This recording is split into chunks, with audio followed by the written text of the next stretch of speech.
வணக்கம். நமது Malaiyamman astro YouTube நேயர்களை வரவேற்பதில் பெருமகிழ்ச்சி அடைகின்றேன்.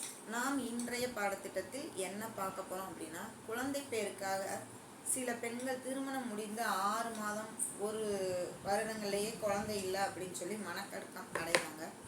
ஸோ ஆஸ்பத்திரிக்கு உடனே போய் எல்லா செக்கப்பை எடுத்து எக்கச்சக்கமான பணத்தை கொட்டுறாங்க. ஸோ அந்த மாதிரி உள்ள பெண்களுக்காகத்தான் இன்றைக்கி நம்ம ஒரு டிப்ஸ் கொண்டு வந்திருக்கோம். என்ன டிப்ஸ் அப்படின்னு சொல்லி பார்த்தீங்கன்னா, செலவே இல்லாதது. நீங்களும் உங்கள் கணவரும் 2 சிரட்டைகள் எடுத்துக்கோங்க. இருவரின் யூரினையும் தனித்தனியே பிடிச்சு வச்சுட்டு அந்த யூரினில் ஒரு 3 ஆணி துண்டுகளை போட்டு அன்னைக்கு நைட்டு பூரா வச்சுருங்க.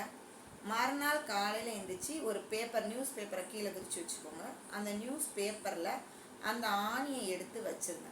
வச்சுட்டு ஒரு 2 நிமிஷம் அதில் உள்ள தண்ணி இறங்கினதுக்கப்புறம் அந்த ஆணியில் துரு ஏறி இருந்தால் உங்களுக்கு குழந்தை பேருக்கான வாய்ப்புகள் இருக்குது.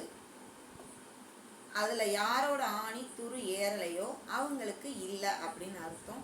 மேக்சிமம் சிறு வயசுலேயே இந்த குறைபாடுகள் வராது.